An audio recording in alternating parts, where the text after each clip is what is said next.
What's up? What's up, everybody? What's up, everybody? Welcome in. Welcome in.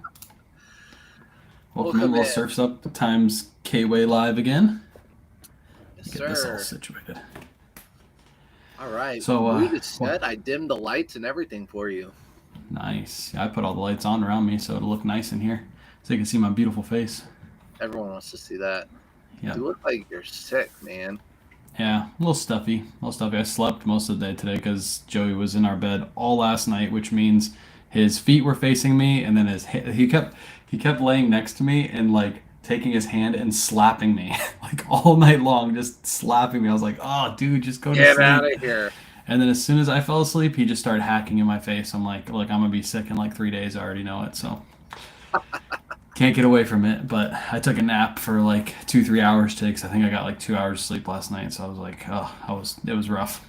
Dang. I think most people would appreciate if you just don't show your face for a few days. I was gonna do the blurred screen like I was just showing you, but just blur the whole screen. Yeah, that would be good. That would be good. Yeah, we didn't tell anybody. I mentioned it for a second today. We might go live tonight, but hopefully some people come in and ask some questions. Reselling content, social media content, personal questions, ask it all. But I messaged him yesterday. I messaged you yesterday. It was like, I want to get on there because I've had so many people recently reselling, but it goes a long way in a lot of other categories. Talk about views, and I'm getting lots of views on my items, and you know, I've listed all these things. I haven't sold things, but I've tried auto posture and things aren't selling. It just made me think. I went to the gym. I went to the gym, and like patience pays. And I know I'm about to be 40, and I feel like at the gym I'm like, I need to write it on my hand just for myself. Patience. Like exercising to lose weight, it takes time. For your social media, I mean, like, tell everyone again, your social media, like where you started social media. Yeah, I started in the garage on TikTok Live, making absolutely no money for. I probably did it for I think a full year. And people would send me gifts on TikTok Live, but I would just give those back out to the community. So I literally, the first time I ever withdrew TikTok gifts is when I did that Whatnot Live, and what's their name? Roots came in and they bought all those shirts, and then on my TikTok Live they sent me like one of the car gifts that's like worth like $150 or something like that. That's the only time I ever withdrew money in the beginning because it was like I had like $75 to withdraw, so I was like, oh cool, they gave it to me. I probably should just withdraw this. But yeah, for like a year plus, I didn't make any money on. It was just I was just doing it for the fun of it. Sure, I thought eventually this might turn into money, but if it didn't, oh well. I didn't really care. I just like doing it. Yeah, you were live on TikTok where you get paid nothing for over a year.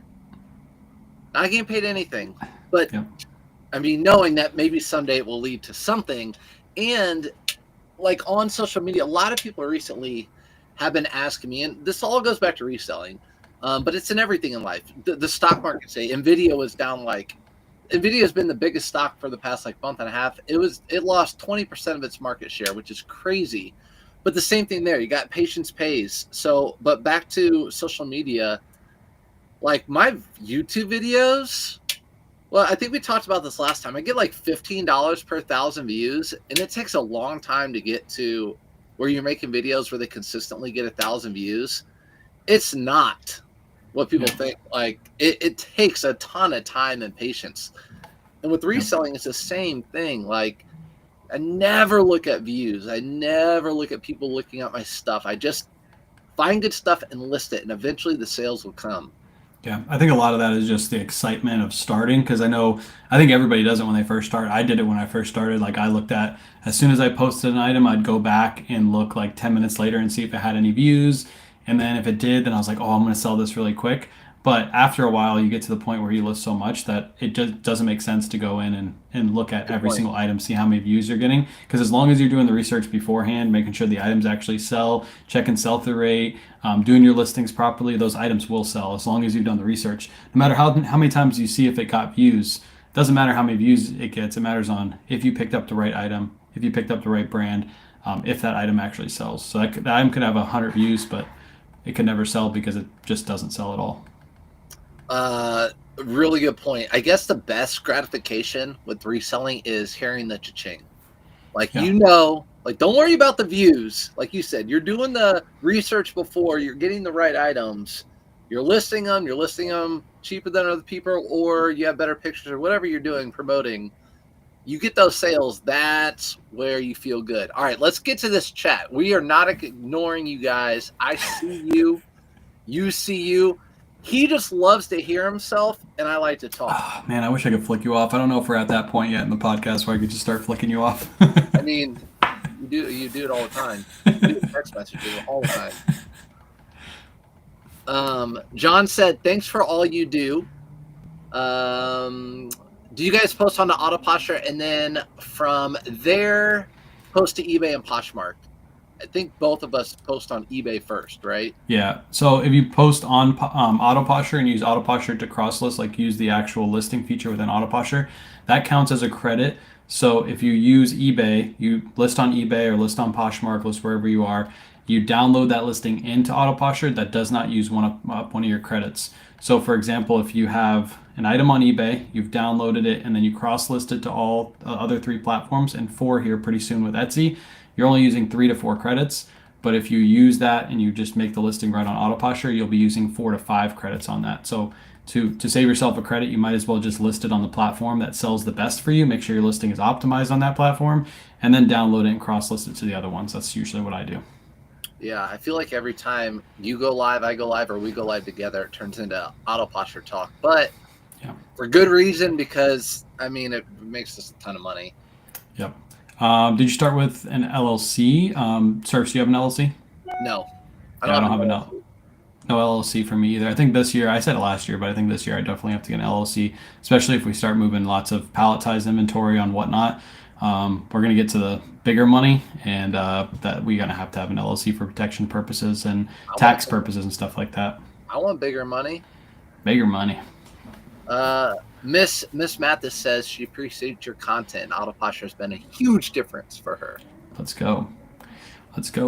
I'm glad you brought that subject up, by the way, because I was thinking about this actually yesterday. And Surfs didn't tell me what this podcast was she's about. like, "Are we gonna have a subject?" I'm like, "No, live." Yeah, just go live. I thought he was gonna make fun of me or something. He was gonna start this live out embarrassing me, like he had a picture from me like back in the day that he got from the internet and was just gonna post it. I don't know what he had plans to do. On the internet from back you probably could find one. You probably could find one to make fun of me about. But I'm glad you brought this up, because I think what you're saying is very true, and I've been noticing it. I actually saw this yesterday. I meant to message you about it, text you about it, but never did. I'm noticing there's a lot of people, especially I get a lot of the vintage community come into my posts and either making really nice comments or really mean comments, and I'll go to their actual Depop stores, and I think Depop is where this happens the most. And I can tell people are doing zero research when they list their items. I noticed I went to one person's store yesterday, and they had I think it was 25 shirts listed, and all of them were listed for $50, no matter what they were. If they were a motorcycle shirt, if it was a band shirt, whatever it was, all $50. And then those are the people that are coming to our lives saying hey, I can't sell anything, nothing's moving for me. I think it's just because they're not actually looking these items up. They're just oh, this looks like a nice shirt. Oh, I think it's worth $50. I'm going to throw $50 on it. Meanwhile, there's 100 listed on eBay and barely any sold with the same exact graphic listed for $15. And I think that's a big issue that I'm seeing. It's almost like people are going backwards. I feel like when reselling came about, when I came into it, everybody was really searching items up. And nowadays it feels like people are just posting stuff with random prices and doing little to no research. And then those are the ones that are coming to our posts and being nothing's selling. This is all a gimmick. These guys are making money on courses. But really, it's just you haven't done the proper research on your items. Oh, for sure. I mean, now more than any, every time I'm on here, you have cops around your house. What do you do, man? You got there's a fire station right next to my house. That's why we bought one right here. Okay. Yeah, no, I'm with you. If I don't know if it's I'm not trying to be mean to other people, but it's a lot of people want you to hold their hand, or I feel I don't know if my mom's watching or whoever, but the older generation with technology, it's they want you to show you how to use the computer. But if you figure it out on your own, you'll be able to figure everything else out on your own. But if I show you how to do it, or we tell you, yes, that's a pickup, no, that's not a pickup, then you'll never learn type of deal. You got to do the research. You got to do the background work. Yeah, you definitely have to look up what things are actually selling for. Sure, if you post something for $50, you might randomly get somebody who comes in and buys it for $50, but if there's a ton other listings on the internet that are cheaper than yours, most likely yours is never going to sell, and that's where people are running into issues. And I see a lot of issues too with like when I posted that Ralph Lauren post, I had a bunch of people in the comments like, "Hey, I can't sell Ralph Lauren." And then I told them to share a couple of their listings with me. Their photos were really bad. Their titles were not optimized. There was one person that shared their listing. They're probably listening right now. They didn't share a Ralph Lauren listing. They shared a Cole Haan pair of like heels, and they didn't have the word heels in the title. So if you looked up if you're trying to find a pair of Cole Haan heels, their listing would never pop up because they didn't have it with heels in the title at all. So you have to make sure you're using proper keywords. Take better photos. Try to push your listings out as best as you can by doing the proper techniques to get those listings seen. And I am no expert in any of this. I'm just giving my advice. Like this weekend, I sold 29 items on eBay and 9 on Posh Show. Take it for what it's worth. So whatever I'm saying, take it with a grain of salt. But that first picture needs to be a dynamite picture. That first picture cannot look like that shirt in the background. It cannot be that shirt in the background on your phone. No, it's hard to see. It's got to be an up-close, detailed, some sort of picture. It's a good picture. It's got to almost look like art. If you go to KayWay's shop on Poshmark or on eBay, look at his pictures. They're like sideways, angled, really good lighting. Different. They just look really, really good. If you're on a phone, you could know exactly what you're buying without even reading the title. Yeah, that's like that tie store I shared with in my last Bolo video. Like all of their ties are uniform. They're really, really nice. The way they tie up the tie and get that close-up shot of the knot with the pattern. Like when I'm scrolling through eBay sold comps, I know exactly what store that is before I even click on the listing and go into the store because all their listings are uniform. They've done it in a way that sets themselves out from the crowd. Like it's a really, really smart way of tying up that tie, but it draws that customer in. You know exactly what listing that is as soon as you see it on eBay with thousands and thousands of tie listings. You know exactly when you find that store. So clean. All right, let's get to this. Yep. Chat. So William says, so I don't have an LLC and this is my first 1099 from eBay. What am I to expect? What are they to expect with the eBay 1099s, Surfs, or from any platform? What to expect when you get a 1099? Yeah. You hopefully last year you kept good tracking of all your everything, your cost of goods for all your items. Luckily, eBay breaks down a lot of stuff for you.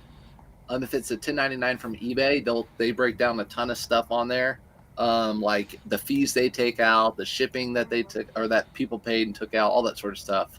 But yeah, your buy cost for all your items. Any shipping material you use, talk to the CPA, but I'll just tell you some of the stuff that I give my CPA. Mileage, you got to keep track of your mileage. Hopefully you kept track of that. Buy cost, any shipping supplies you use. If you use your house, like I use this room in my basement this is my office. So I give my tax person the square footage of my house and then the square footage of this room. And then I give my CPA my bills, and she does the calculations from there. I don't know how to do it. I just give her what she asked for. But those are all things that you can use to deduct from that 1099. Because if you don't, IRS they're going to think you made, if your 1099s for $55,000 gross, they're going to think you made $55,000. Yep. And if you don't do all those deductions, you have to pay whatever your tax bracket is on $55,000. Yeah, usually with my CPA, I just give her my spreadsheet, my Jason Hayes spreadsheet. I'm using Autoposture this year, but I'll just give her my spreadsheet, and usually the spreadsheet matches up with the 1099 almost perfectly. So literally she can see all the deductions off of what I paid for the year and all that stuff. It's already on that spreadsheet. She's just going to look at both, make sure both look good, and then use my spreadsheet for pretty much making my taxes and putting out my taxes. So it's always good to have some kind of a secondary spreadsheet, or now with Autoposture being able to download your analytics every time you make a sale, it's going to make taxes at the end of the year super easy. But 1099s aren't rough. I knew a lot of people are just starting out. Your 1099s are probably probably not going to be that big, 10,000, 12,000, 15,000. As soon as you see that number, you're like, oh my God, I'm going to have so much in taxes. You're not. It's very, very little after you take out all your expenses. Like Surf said, take out your mileage, take out your space in your house that you're using for that. Take out something, things like phone bills. Tax advisors will tell you that. Like, you're using your phone for 50% of your work. Make sure you take out 50% of your phone bill off of your monthly expenses. Things like trash. Trash is used for your house, but also for your business. You're throwing away stuff in your business, so you're able to take away that. But again, talk to your tax advisor. They'll probably have tons of things that you can write off to make that, that liability a lot less when it comes to tax time. Tons. Also, they're always new people. So guys, we pay. You guys always know I'm like, they're always new people. Someone could have just joined tonight. If you don't have a spreadsheet, a lot of people in the reseller community use Jason Hayes' spreadsheet, and you have a link to that somewhere, right? Yeah, it's linked in my link tree. He came out with a new one this year. I think it has a couple new additions to it. I just use it for Whatnot right now. But yeah, it's always linked in my bio with a discount code. It's super good, right? I mean, like, Yeah. you used it for years. Yeah, you can basically track your daily, monthly, yearly totals. You can track your expenses. You can put your mileage in there. Basically, anything you need as a reseller to put into that spreadsheet besides living space. I don't think he has a spot for living space. So that's like the only thing it doesn't track. Everything else it will track for you. And at the end of the year, you just hand that to your tax advisor or give them access to your spreadsheet beforehand. And then they can literally go in and do your taxes remotely. And then they'll just ask you questions like, hey, can you give me your living space? Hey, can you give me this? You send it over to them and everything's done. So it's super easy to do. If you're just now starting, you need to get that going. Boom. Yep, 100%. Here's a question from Mark over on your side on YouTube. On Autopusher, when it relists an old listing, I notice it doesn't do with promoted listings. Is there a way to pre-fill that? And yes, you create a promoted listings campaign, and then every time an item gets relisted, it gets relisted under that campaign. I only have one campaign set to 5%, so basically every time something gets relisted, it goes right back to 5%. So it's just within your promotions tool on eBay, or I think, is it your promotions or ad tool? One of those at the top. You'll see it when you create it. It's under your advertising dashboard, and then you create a campaign for that, and it takes you like 5 seconds to set that up, and then you'll be good to go. And everything you list into eBay goes into that, right? Like, yeah. Not just relist, everything you list. Yeah, everything you list and relist. Anytime something gets listed, it automatically gets put right into that campaign. Just make sure you want to make sure everything is going to be put in. If you have something that, like, let's say it's a pair of shoes that you know is going to sell really fast and you don't really need to promote it, then that thing you might have to go in and edit it and take it out of the promotion as soon as you put it in. But other than that, everything else will get put in correctly. Yep, I just did that the other day, actually. Yep. You see any questions? I see a lot. I'll let you read one off. eBay store reviews. Maybe we'll do that one week, like here coming soon. I mean, I know you, we get store review, like DMs all the time. Hey, will you look at my store?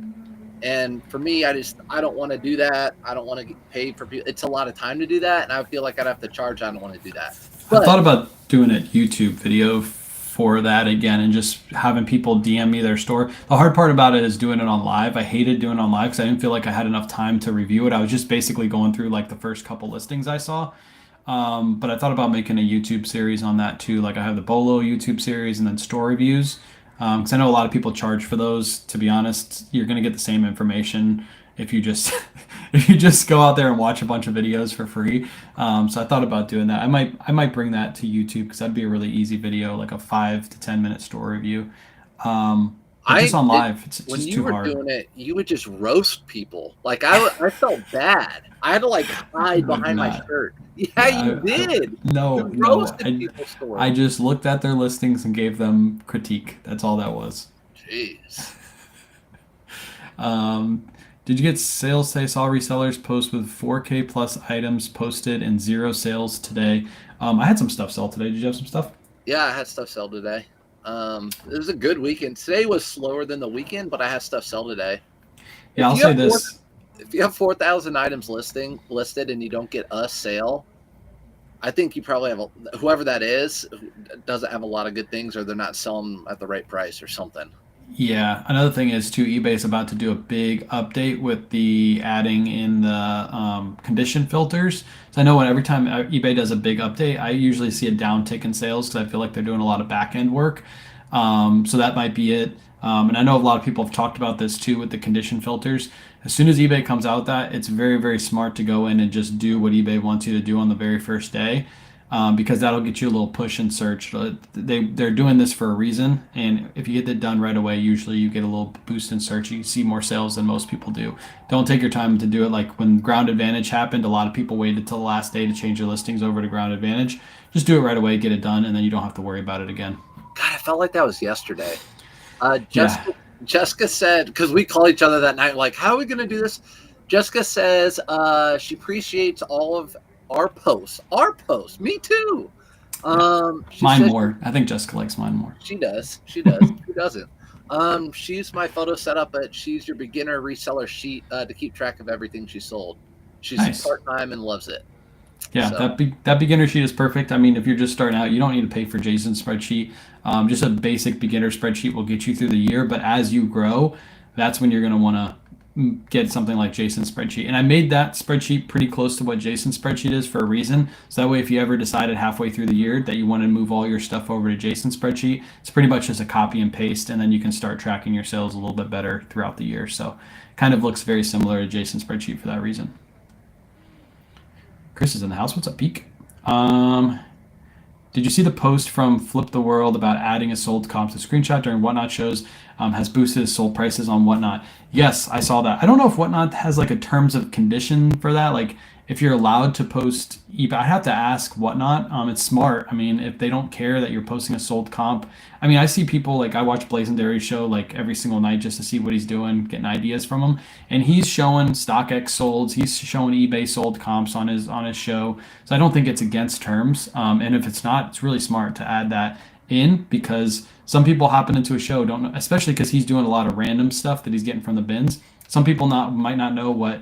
Like last night, we had an Ibex that sold for $24. It's a Ibex wool jacket, and that thing is worth 60 to 80 bucks all day on eBay. It sold for 24. If I would have added a sold comp in there, maybe it would have went for around 40 to 50 because people would know what the value is like right off the bat. So I don't know if I'm going to do that, but that also takes more time too. Time's money. Yeah, screenshotting all those and putting those in. But hey, if he has time to do that at the bins and he's doing it, good for him, making a little bit more money. It's free to just add a sold comp in. It just takes a little extra time. Pamela says, what do you think would be a better strategy to clear out my eBay inventory? 50% sale, 15% promote, lower price coupons. So what would you do? If I wanted to clear out inventory, I would do a sale because promoting is just going to go out. Promoting is like an ad campaign. And people don't see your items for cheaper.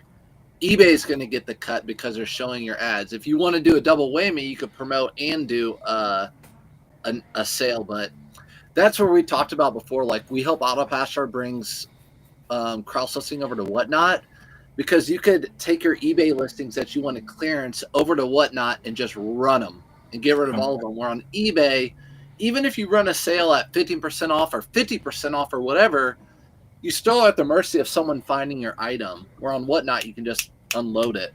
So what would you do? I like the sale better. I think too, if you run a sale, if somebody's watching your item, I think they get an email that says the price was just lowered. I'm not really 100% sure on that. I know if you drop the price, usually they get an email that says this item just had the price dropped. I don't know about it if you run a sale, if they get that. But if they do, then that just gives the buyer incentive to come back to eBay and buy your item. It gives them another notification that your item just dropped in price. So I usually run sales. I don't do coupons. I know there's some people that have really good success with coupons. But I don't run coupons. Usually just a sale is what gets me through. I've never done a coupon. Revis. I made $800. Do I get a 1099? I don't know. I'd Google that because they've been changing it. I think it's 5,000 right now, but I don't know. I got a 1099 the other day from Venmo for like a $1,700 thing in November. I don't even know what it's for. I'll have to go back and look. So I don't know. Yeah. Either way, you're supposed to claim everything on your taxes either way. If you make $10, if you make $10,000, if you make $100,000, you're supposed to claim that technically.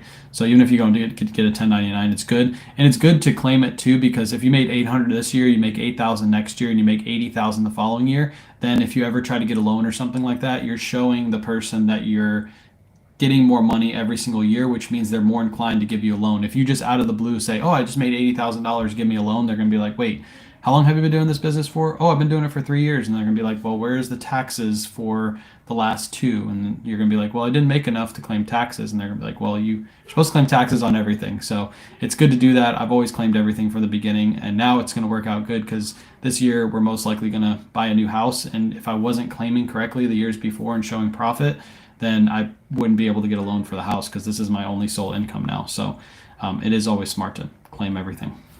Yeah, all your garage sale items. All right, shoot some of these off.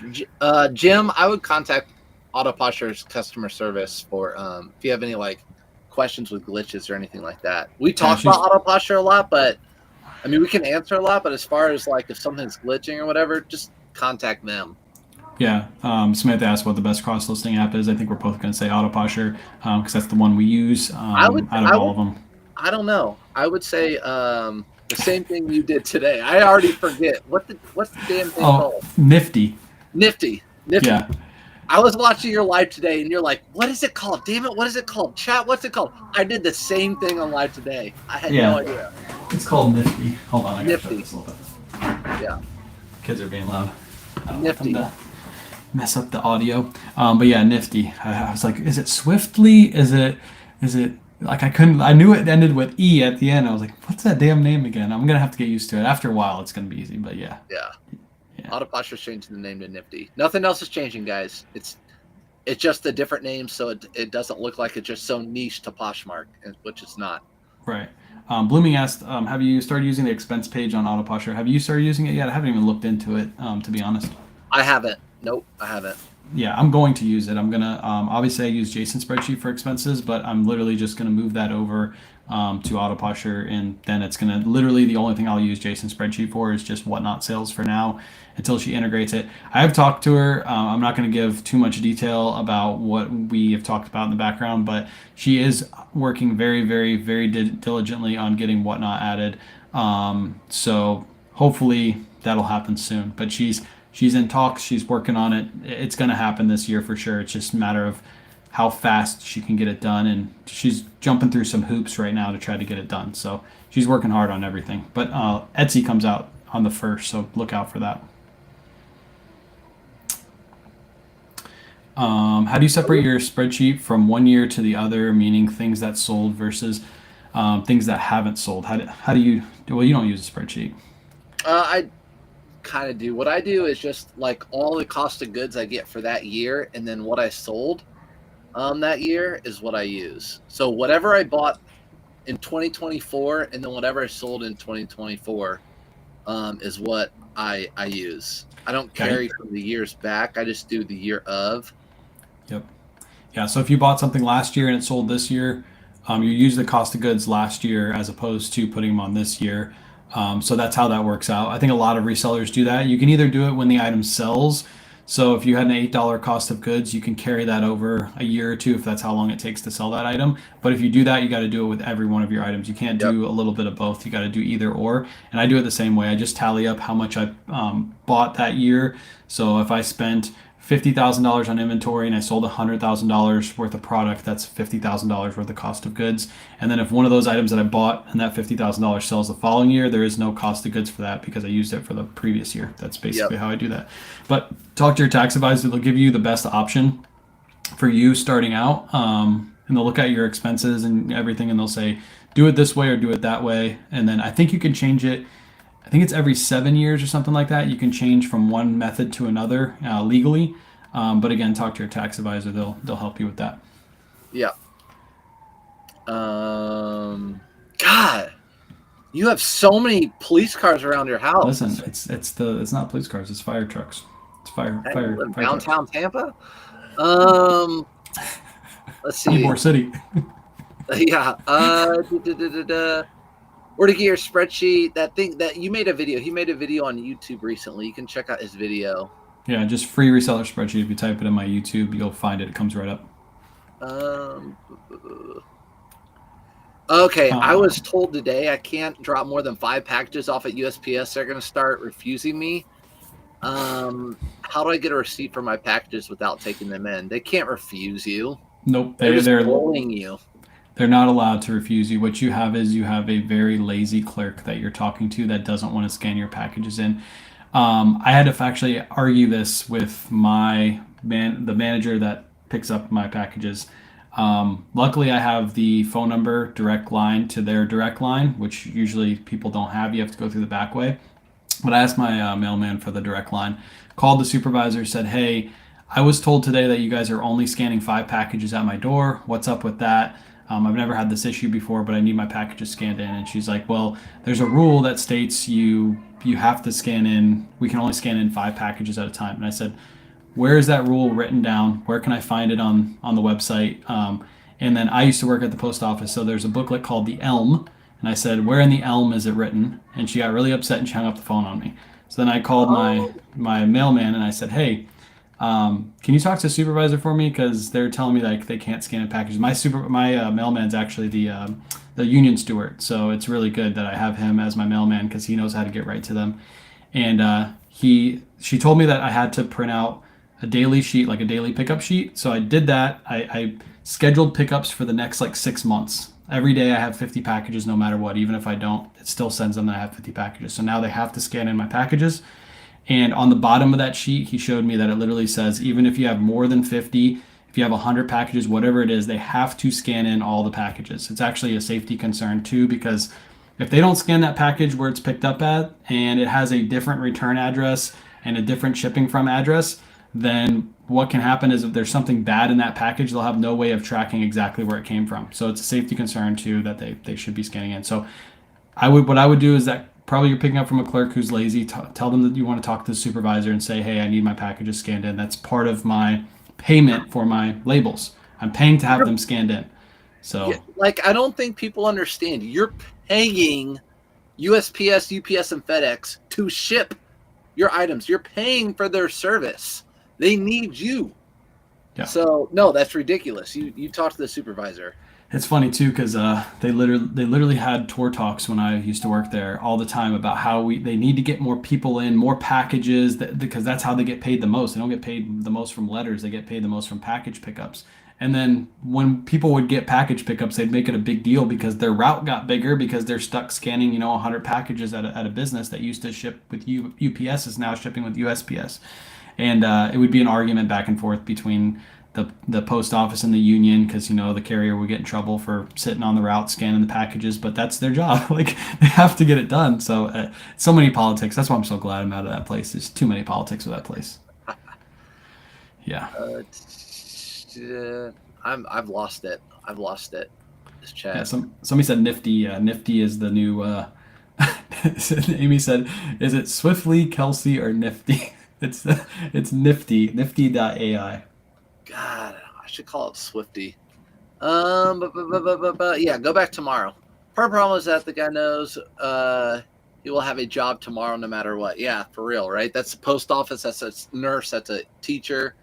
But yeah, talk to supervisors, no reason they should be doing that. And our post office tried to, for a while there, they weren't scanning the boxes in. If you did a drop off, they wouldn't scan them in until they were downtown. So it would be like a day later. And I mentioned to the post office lady, I'm like, "Oh, it's nice to see that you guys started scanning them in that day." And she told me, like, yeah, the guy that was taking them in got in trouble because he wasn't scanning them in every single day there at the facility. Yeah, there was a time too where it was right around Christmas time, and that's usually when they come out with these stupid rules because they get overloaded with packages. And they made a rule in our office like they're only allowed to scan in 20 packages from the front every single day, even though they got thousands in every day. They only had to scan in 20 just to show that they were actually picking up packages. And after a while, they got in trouble for that because you're supposed to scan in all the packages. They just don't want to have to pay people overtime for scanning in, 1,000 packages that got dropped off that day. But they're supposed to. That's why people pay for those labels. Okay, question. We'll get back. We'll go back to a different subject. Hmm. If you had advice to give someone for social media or eBay to get more followers, to get more sales, that's similar, that could cross over, what would it be? I always say this is consistency. It's consistency with listing. It's consistency with posting.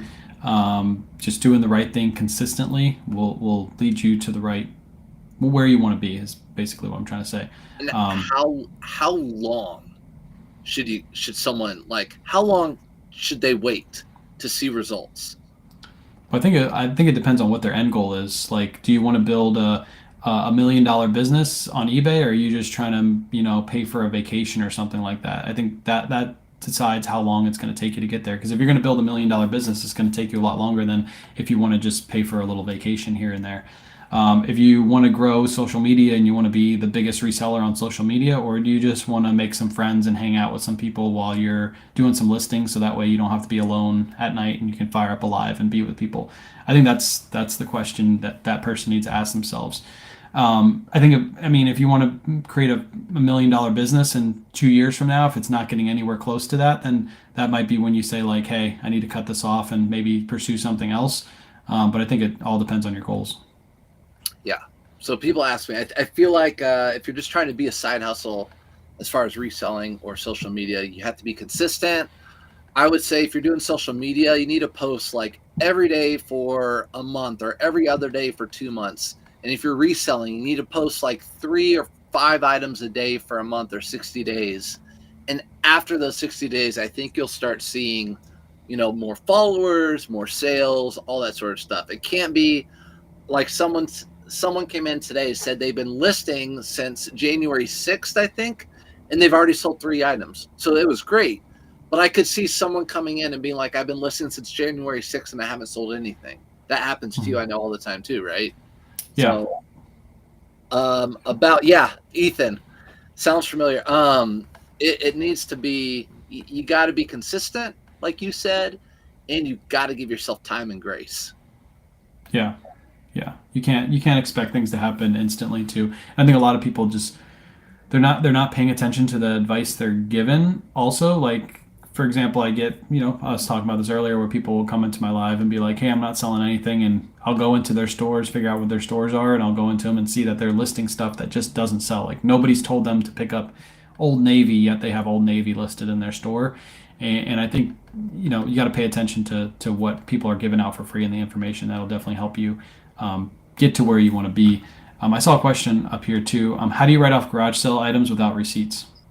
Do you know how you do that? You just write it down in a notebook and then write it down on.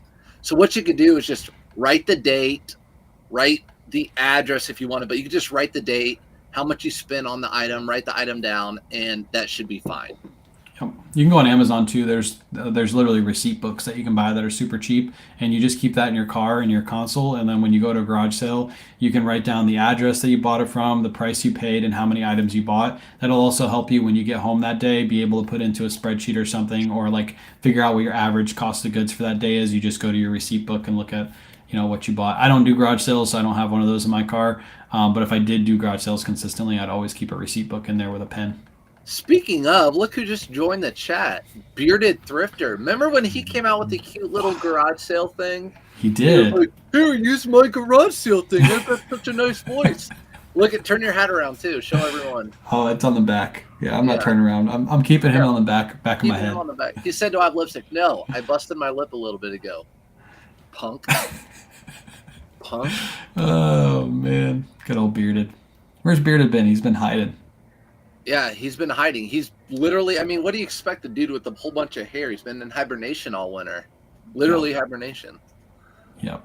That dude. Let me see if we got any more questions. Have you guys heard of Puma listing Vero listing issues? That just came in. So Puma listing Vero. Have you heard of that? Yeah. We all got waxed. I got waxed. But I think eBay came back and said, like, you're good. eBay, Puma, when was it? About a month or 6 weeks ago, 8 weeks ago, Puma came up on eBay and were like, listen, everything everybody has is Veroed. So eBay sent out emails to everybody, took down all their Puma listings and gave them a Vero warning. And then I think so many people complained, eBay got word and told everyone, sorry for the mistake. We relisted your item. That's what they did with mine. Yeah, I think it was, eBay has to comply when they get a Vero. So if a brand sends something in that says like, hey, this item is fake, or they don't have the rights to sell this item, eBay legally has to pull that down. And I think eBay caught on when, everything was getting Veroed and they were getting a lot of complaints, like you were saying. And eBay probably reached out to Puma and said, like, hey, what's going on? Like, all these items can't be fake. Some of these items are pre-owned. You're not really supposed to pull down a pre-owned item. So what's going on? And eventually they overturned all that. So it's something you have to deal with when you're listing on eBay. There's lots of items on the Vero list. You just got to be careful. Don't use the word Velcro in your listing. That is automatically Veroed. Most of the time when you try to list something with the word Velcro, and it'll do a little pop-up and say you can't do it. What's another one? A P90X is another one you can't put on eBay. 1Z, Kevlar. Yep. There are a few, but to be honest, I don't even pick up. When they did that, I'm like, great, there's my sign, because Puma's not even selling that well for me anymore. Yeah. So I didn't pick up Puma anymore anyways. Hey, thank Cookie Corn. They just sent you a $20 super chat. What? Cookie Corn, what are you doing? Let's Coffee go. Monster Fun. This morning, someone in my chat was like, thanks, Cookie Corn. Cookie Corn and Cookie come to my chat, and they have a cookie fight every time. But Nice. I was drinking Monster this morning. Someone was like, that's poison in your body. I'm like, alcohol is poison. I don't drink. At least, Yeah. Like, I don't care. Poison me. Somebody said, Christy said, so 1 to 3 sales a week in the beginning is typical. I've been in since October, listing 5 to 10 a day consistently, watching every video I can find and looking up almost every item. So you've been selling since October, 1 to 3 sales every day. Yeah, I would say if you're listing 5 to 10 every day since October, you probably haven't been listing every single day. You're probably taking weekends off, stuff like that. But you might have, let's say, 250 listings. Selling 1 to 3 items a day is good in my opinion. You're going to get better as you go, sourcing better items and selling more consistently, but 1 to 3 is perfect. If you're selling anything consistently within the first 6 months of starting, getting 1 to 3 sales per day, I think you're doing pretty good. Because you also have to remember, your store, people want to try. You got 10 positive feedback. Mm-hmm. People are going to go to a store that have 10,000. So you're kind of going against the flow to start. Also, I recommend, a lot of people are like, how do I get feedback? If you're trying to get feedback, buy some really cheap items off of eBay packing supplies, and you'll get automatic positive feedback when you buy it. So the cheapest packing supply you can find, like a thank you sticker from eBay or whatever, and eBay will give you positive feedback. So if you're trying to get some positive feedback and you're just starting out, that's a good way to do it. Yep. Michael said Goodwill jacking up their prices with an exclamation mark. What do you think about Goodwill? Hasn't been jacking up prices in your area, right? They're pretty much the same. Today I put out a video. They had Rock Revival. I was happy to find them. They were really nice Rock Revival jeans for $20, and I was happy to find them. Those sell for $80 all day long on eBay. Super flat pockety, bejeweled, all that. Yeah. So what happened was, we get that all the time, you and I both. Right after the pandemic, when I think everyone had money and the supply chains were cut, Goodwill was really bringing it in. Everyone was shopping, resellers coming out. They upped all of our prices on a lot of brands. And then a lot of those brands ended up at the bins, and they know that. So that lasted about a year of the price hikes, and now they brought it back down to where they were. For example, Under Armour, Nike, all those brands, they were priced up double, and now they're back down to where they were. So I feel like if you're going through that type of thing, be patient. But I also say, okay, if they price up at Nike, great. Go find the Lululemon or the Rhone or the other brands that they don't know about. You have to work around it. There's tons of money to be made. Yep. Yeah. Red, white, and blue is very similar. In our area, there's certain red, white, and blues that have been pricing up, and other ones have been keeping their prices down. And the ones that are keeping their prices down usually are seeing more foot traffic. And they go through ebbs and flows. Things will start getting increased in prices, and the resellers will go there and see the increased prices, and then just go down the street to the Goodwill or go down the street to the City Thrift and thrift the same exact items that they see at red, white, and blue. So it goes up, and then nothing sells, and then those stores are forced to drop their prices, because now they're having, not only do they have to send employees out to stock the items, to price the items, now they're having those same employees go out and pull those items and reprice those items and put them back on the shelf. They're literally wasting so much time, resources, and money dropping those prices that they see that, the management sees that, and they start dropping them. So we haven't been to the Hillsboro red, white, and blue in probably a month and a half, specifically for that reason. Their pricing got out of control. We're probably going to go back maybe tomorrow or Wednesday and see what their pricing is like, but I'm almost certain that it's come down a little bit because I've heard a lot from resellers in the area that they just got too out of control and people just stopped going. So, and we're going to different red, white, and blues that have been dropping their prices. So it goes up and down. Our Goodwills in our area had everything priced during COVID at $7.98, no matter what it was. And they recently dropped those prices down like within the last 6 months, and now everything's not $7.98. Some things are $6.98. Some things are $5.98. So, yeah, if they don't sell stuff, it costs them money to not sell it. So they need to sell it if it's out on the floor. I think we all need to keep a business mind. If you are red, white, and blue, or you're Goodwill, you're trying to make as much money as you can. You're running this business. You're getting paid to bring in money, right? So you're going to try. Okay, I see there's a lot of resellers out there. I see there's a lot of this certain inventory selling really, really quickly. Let's try to up our prices and make more revenue on these items. And if it's not working, we're going to drop our prices just like we would with our eBay store. Okay, let's see if we can, up our cost of goods for a few things, and then if it doesn't work, okay, well, let's try promoting and doing some sales. So you got to think in their mind too. They're trying to make money as well. Yep. And if the prices increase, there's always options to go out and get inventory. I was literally obviously I have social media, so it helps me a little bit. But today I was hit up by somebody who goes to the Goodwill bins locally, and they just messaged me out of the blue and said, "Hey, would you be interested if I bought items at the Goodwill bins and you bought them at the same price as you buy in the store? So $5 to $7 a piece. They're buying them for $1, and we can just set up a relationship where every week I come and just drop off inventory to you. I'll wash it, I'll clean it, I'll make sure it's good, I'll make sure it's not stained, and we'll set up a relationship." I was like, "Yep, if you pick up the brands I like, sure." And that's something that obviously with social media that helps, but that's something anybody can go to the Goodwill bins and find a couple people and just pass out flyers and say, "Hey, I'm willing to buy inventory directly from you. Here's a list of stuff I'm looking for. If you find this stuff, just let me know and I'll come once a week and buy it off of you. I'll even come to the bins where you're at and buy it off of you." So Goodwill's too pricey. There's so many options out there. We talk about Bo's way of doing it. Like he put out these calls that go to specific demographic within his city, and people are literally just shipping him items, or he's going to pick up items from people's houses every single day. So there's so much opportunity. That's why when we get those comments on those videos, like, "Hey, you're giving out all the secrets. You're the ones increasing Goodwill prices." I'm like, there's so much out there. Like, if Goodwill is too pricey, go find another source. There's so much. It's never ending supply. And there's stuff in that Goodwill that's sitting there that is not pricey. You can find it. You just might have 100%. To not do men's clothing. My granny, the thank you cards, I get that question a lot. I think whatever works for you guys, whatever you want to do for your business. I know there's someone I follow, Lulu Ray.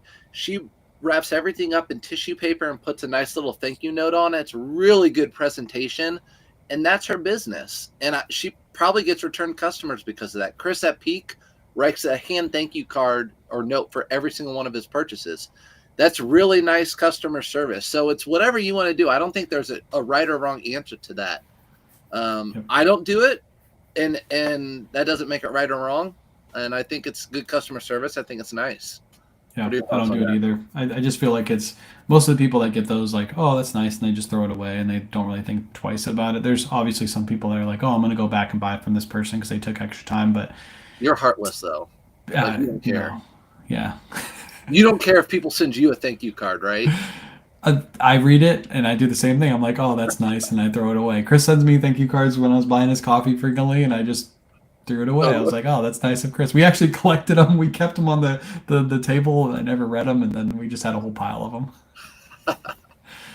Tammy wants to know what's a good replacement word for Velcro. Do you know what the replacement word is? Hook and loop. Yep, hook and loop is what you use for Velcro if you're making a listing, and you want to include the word Velcro but not include it. You'd use hook and loop. If you're getting started by selling stuff around the house, do you do everything or just things above a certain value? What was the question again? Sorry, I was reading another person's. Oh, you're good.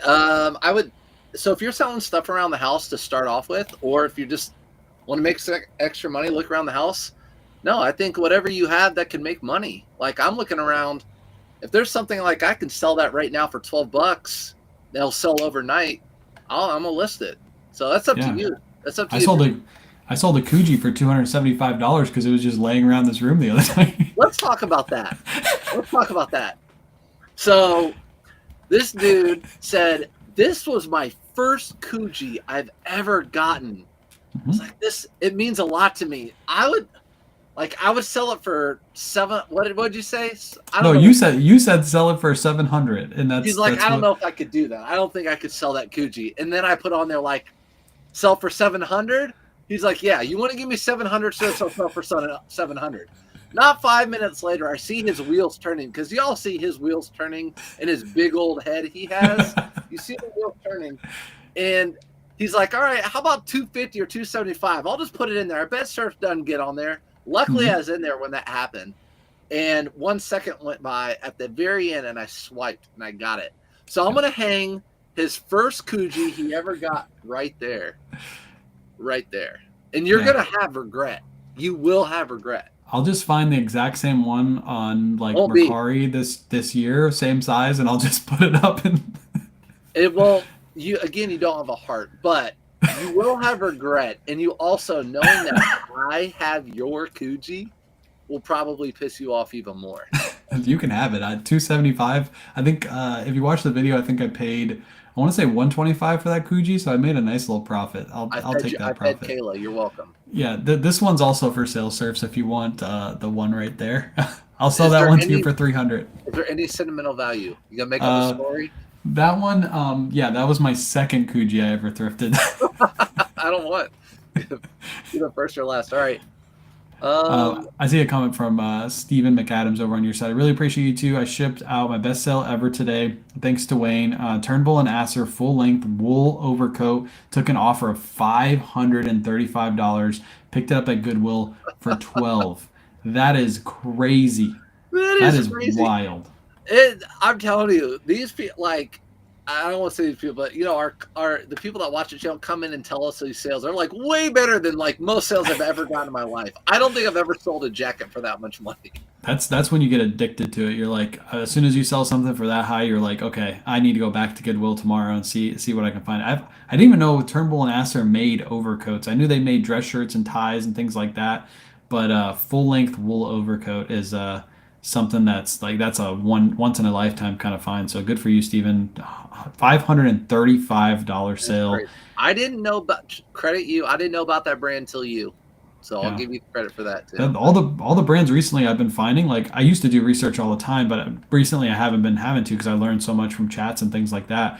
But I'm just going to eBay and looking up like the Johnson Woolen Mills. Like you found one right after I made that video, and I literally found that brand just by researching eBay sold comp. So if you guys are out there and trying to learn brands, easiest way is just go on eBay, type in like overcoat, like wool overcoats, and just filter for $50 or more, and you're just going to scroll through and you're going to see the same name over and over and over again. You're going to be like, okay, I'm going to write that down and I'm going to research that one alone separately, and that's basically what I do to figure out like these bolos. So anybody can do it. You can just spend 30 minutes a day, and if you do that every single day for a year, you're going to know way more brands than either of us know because you've spent that time actually researching those specific brands. So easy to do. Free knowledge right there on eBay. Yep. What do you got? I got a long one here for you. Okay. Rock Revival for 80. I just sold a pair that sat for months in my store. I finally took an offer 25. Amy, it just depends on what they look like. The ones I got today, if you watched my video, they're like an $80 pair. Size 34 men's, really heavy, $80 pair. Yeah, I had a video before a while ago for a pair of Rock Revivals. I think I paid like $60 for them in pre-owned condition, and I sold them for $130 or something like that within like 2 days of listing. So there's certain styles that are just worth more. The ones that are really good are the painted ones, like the all over painted, like distressed, destroyed ones. Some of those are collectible too. I forget what the tag says on the inside. It doesn't say collectible, but it's like it's a different word they use on the inside, and it's just collectible. Not collectible, but it says what is the word that they use? Limited edition? Yeah, limited edition or something. I don't think it's limited edition. Something like that. It'll say on the inside, and those are specifically like worth a ton of money. It's kind of like Robert Graham limited edition shirts. Like those are worth tons of money. Same thing for Rock Revivals too. I didn't know that either. I didn't know they had some of those. Kay, any suggestions with Poshmark problem? I've been selling since the end of September, have done well, with about 450 sales on eBay plus Poshmark, Mercari, and Depop. Been humming along. Sorry, jump chat. Humming along. The Poshmark just emptied my closet and restructured my account. It's still there, but I can't do anything. I've contacted them through support first time in over 2 weeks and nothing. Any suggestions? When So I've they had said, trouble with Poshmark, I've contacted their customer support, and it wasn't as good as eBay, but I eventually got a hold of them. so they restricted is the word. You said restructure. They restricted their account. Yeah, so basically they emptied their store and they restricted it. You'd have to reach out to support to see why they restricted your account. They should have sent you some kind of email to say like, "Hey, you haven't shipped on time. You canceled too many listings," which I've never heard Poshmark do that. Or you're selling fake goods and they caught you selling fakes. Like, there's got to be a reason why they restricted, or it was just 100% their mistake. And if you reach out to them and you're like, "Hey, you restricted my account. What's the reason?" If they did it on accident, they'll probably just be like, "Oh, that was an accident," and they'll just boot your account right back up and you'll be good to go. So it's nothing that we can really help with. I've never had any of my accounts restricted. So yeah, you'd have to reach out to them and figure out exactly what the reasoning was. Jim, I said rounding up. I'm wondering if you're talking about like rounding up at Goodwill, like our Goodwill say, "Do you want to round up?" That's a thing. If I get a lot of inventory, I'm like, sure. But I mean, to me, it's we shop so much there. I'm like, no, all my purchases is a roundup. I'm donating my money to you every time. I always do it just how close I am to the next dollar. So if I'm at like 95 cents and it's only cost me 5 cents to round up, I'm like, okay, I'll just round up. It's 5 cents. Doubt it. Okay, how about this? When I'm out with Bearded thrifting, do you think he rounds up or no? No, absolutely not. He doesn't. He actually tries to round down. He's like, "Can I get a deal on this stuff?" He's like, "What?" Yep. He's like, "This is too expensive. This is Goodwill. No way. I've never heard that dude round up. He probably has like 15, 20% off coupons in his pocket. They tell him the price, and he's just like, "Nope, 20% off. Here you go. I'm not going to get it. I'm not even rounding up either." Somebody asked how many red, white, and blues are near you. So I'm assuming they're asking me. We have 4 now. So we have 2 in Tampa, the Tampa Bay area, Hillsborough, and then the Waters one. Then there's one in Riverview that just opened, and then there's one in Sarasota. So we have 4, all of which are within like an hour to an hour 15 drive from where I am here. The Hillsborough one's like 45 minutes away. The next one is an hour. Riverview's an hour, and then Sarasota's about an hour 15 for me. So we do travel to get to some of those, but we are pretty lucky where we are. And then they just opened a city thrift, which is kind of like a red, white, and blue. And then we have a ton of Goodwills. Like in my area, between here and Tampa and all around, we probably have, I would say, 10 to 15, somewhere between those numbers of Goodwills, and then Salvation Armies. And then we have Sunshine Thrift too. So we have all those. So many thrift stores down there. If I went thrifting, that's what I was telling people this morning in my live. If I went thrifting every day and tried to hit all the Goodwills and all the thrift stores in my area, I would legitimately probably get 1,000 pieces of inventory every week because there's so much. But I only go to 3 to 4 thrift stores every week because that's all I need to get enough inventory. I also heard you tell people if I lived an hour away from a city, I would drive to the city. We have to make time. We drive an hour 15 to get to the Sarasota on Fridays. Like that's a drive for us. It's not like it's right around the corner. So if I was in like a smaller area and there's a big city an hour away, I would do that once or twice a week. Is drive to that city, wake up early, and just go there and get enough inventory. Yolo said advice on finding flea markets. You don't source at flea markets too often, do you? No, I think you talked about that today. Yeah. No, we don't have a ton of flea markets where I live in Indianapolis. No. Yeah, we have flea markets here. I've heard they're not good. I get enough inventory from thrift stores. I don't go to flea markets. I think it would be a good like YouTube video for me to go to a flea market, but would I make that an every week stop? Probably not. Flea markets are usually more expensive than thrift stores, but you can also find certain vendors that have really good stuff every week, so you can get consistent inventory. So there's benefits to them, but where we are, I just haven't. I also live in like the garage sale mecca, and I don't go garage selling either. So I just get enough from thrift stores. I don't really have to. I know some people just do flea markets. So I mean, whatever, making those connections. I think some people watch Tech and Sports. And he always talks about going to flea markets and how he makes connections there. It's good. I think anywhere you go, you need to make connections. You just never know. Yep, you can get. I mean, Tech buys every week. He gets like a whole mound of stuff from like the same vendors every week, and he just built those connections. And it's just like going to the bins, like I was talking earlier, and That's building cool. those connections at the bins. Like you can do that at flea markets too. I got hiccups. Um, Kathy wants to know she says she's been watching us since June. Thanks, Kathy. Any benefits from becoming a top rated seller? you get a discount in fees, I believe, if you have your listings set up to free shipping and free returns, or no, free returns. I think Yeah, one of no, those. so free shipping and 1 day handling Yeah, time, that's what it is. you get top rated plus. Oh, okay. So back when we started, it was top rated. And then Right. maybe a year and a half or 2 years ago, they changed it on all of us to top rated plus, where you get a discount and like a small, like a 10% off, 10% off final value fee, maybe, or something like that. Yeah, which isn't much. It's 10% off your fee. That's like kind of like Whatnot gives you 10% off your fees, but 10% off of 8% is only 7.2% now. It's not like a huge It's not a boost. big deal. Yeah. So for me, I'm just top rated, and I've been above, I'm above average. But no, I've just been top rated before, and I'm fine with that. That's where I'm at right now. I don't get any discounts, and people see that, I think, on your storefront. It might say top rated, or you might get a little tag next to it. But really, I honestly think on eBay, it's such a search driven platform where people are just looking for a specific item. And if you have a good picture and a good price, I think that's fine. But no, I don't think top rated, you get that much benefit out of it, Kathy. But Yeah. congratulations. It's a good thing. It means you're doing the right stuff on eBay. By the way, appreciate your purchase this weekend, Kathy. Thrifting Grammy. She bought a pair of shoes off or Whatnot, so I appreciate you. Dude, Um, don't buy any. Why did I say don't buy stuff from you on Whatnot? I bought two things from you. Enforcers, I think that's how they pronounce her name.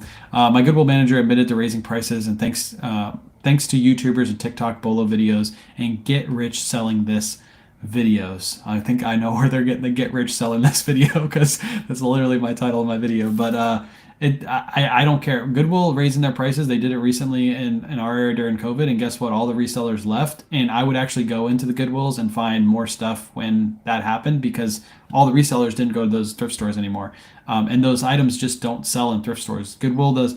Goodwill and other thrift stores don't realize like the clientele on the internet and the clientele inside the store are two different types of clientele. When you walk into a Goodwill or you walk into a red, white, and blue and it says thrift on the title, they're expecting thrift store prices. And when they walk in and the first thing they see is a $15 item, they walk out and they lose sales. And those things go on discount sales or they get pulled and end up at the bins. So to me, I don't really care. I mean, it might hurt some people's feelings when we put out videos and Goodwill realizes these brands and mark them up, but they just don't sell. They're not going to sell in store for the prices that they're asking. So yeah, and also I always say this too.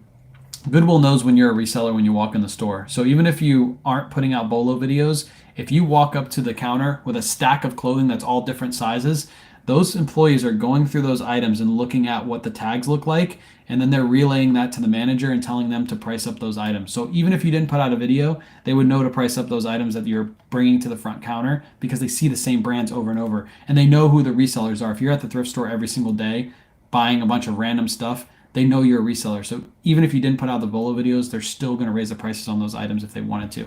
So either way, you're going to, it's a double-edged sword. This is how I mean, I got the mama mentality when it comes to it. Number one, what's up, anybody from the Goodwills in Indiana watching Indy area? Because I'm friends with all the manager and I'm friends with all the employees. Like, I talk to them, I'm friendly with, I love them all. I really do. There's like none that I don't like. And they look at me like, what you got there? What you got there? And I'm like, I'll sell this for 25. I got this. I'll sell this for 50. But they don't know everything. I can go into any of those thrift stores and find stuff that they don't know. To me, it's that mama mentality. Like, I'm going to find stuff and you don't know about it. You can't know about all these brands.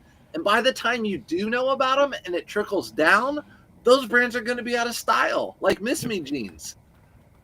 I mean, I know they're back, but I remember when they started pricing those up, it's like, I don't even pick those up anymore. My Goodwill, one of my Goodwills, the manager, like, I found Lululemon in there before, and she's like, oh, I can't believe that got by. And I'm like, here you go, you can have it, because it doesn't sell that well for me anymore.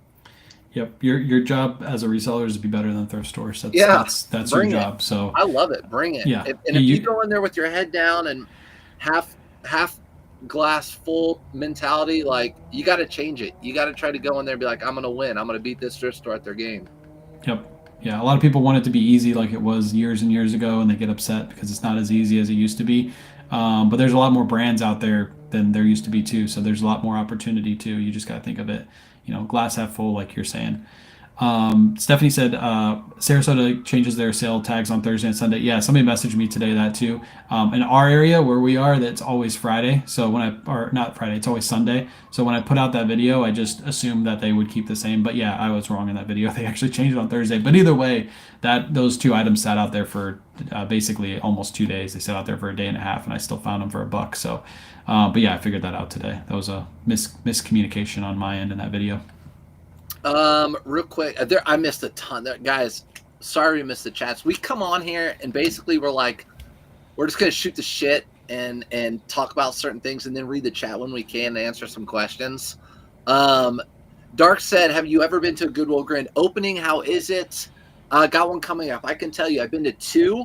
One of them was really, really good, where I had 3 carts full of really good stuff. The other one, Bearded met me at. Actually, he surprised me, no joke. I got there. He can't not come to something when there's a big sale. I literally got there like an hour and a half before it opened, and he was standing in the first one in line, and my heart just fluttered. But besides that Goodwill had nothing. So I would definitely try it, Dark. I would go and do it because it's a flip of a coin. One of mine was really good and one of mine wasn't. I would go and do it.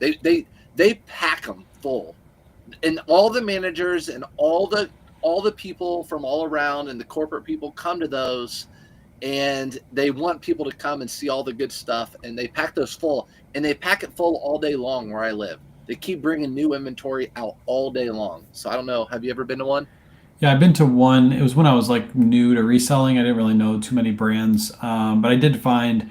I remember I was on one side of the aisle and there's another guy on the other side of the aisle, and this is when like Tommy Bahama was selling like really hot, and I found like all over back hit ones. There was like on my side there was like 10 of them, and on his side there was another 10 of them. So he got 10 of them, I got 10 of them, and they were all like $5 a piece. This is like back in the good days when Goodwill was cheaper.